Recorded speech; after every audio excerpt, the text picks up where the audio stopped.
Mortal Kombat is an absolute juggernaut when it comes to fighting video games. It has blood, it has gore, it has decapitation, and many more. This game made the entire gaming industry forever because of the ESRB rating. Everything about it was completely outstanding for what people at Midway, or as we know, NetherRealm Studios, to this day.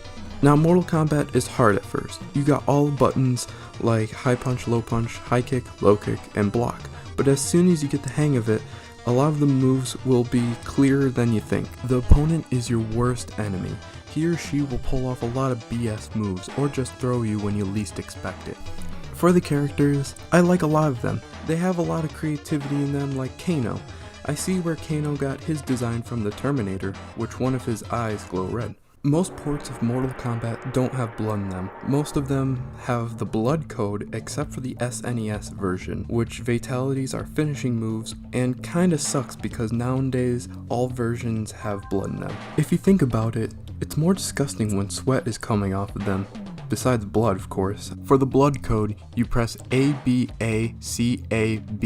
Scorpion will say, "Get over here," and you've unlocked the blood code. Let's talk about Goro and Shang Tsung. Goro is a Shokan warrior with 4 arms. He is not the only one, which I'll get into in Mortal Kombat 2. I think he is the most intimidating character in video games, and he will give you a hard time for casual players, so be on the lookout for this hulking beast. Now, Shang Tsung is intimidating in the series. He is the soul stealer and a sorcerer. He can turn into all the characters in the game. Placing Shang Tsung as the final boss is a treat.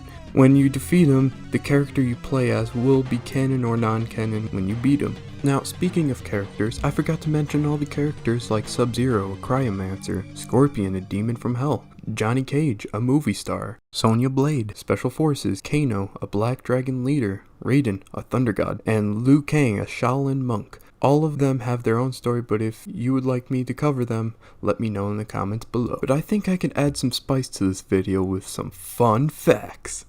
Most of the characters in Mortal Kombat are inspired by a lot of kung fu movies such as Enter the Dragon and Big Trouble in Little China. If you watch both movies, you can see where it's going. After Mortal Kombat's success, they made a Mortal Kombat movie and another game, which is Mortal Kombat 2. When people found out the blood code exists in Mortal Kombat, Congress looked into the game and had choices to either pull the game from shelves from its violence or create a way to let people know how mature the game is. There was another rating system on the PC, a scale of how much gore to 1 through 4. The most violent new video games. First we have Mortal Kombat, which is a martial arts contest involving digitized characters. We're going to show 2 versions of the game.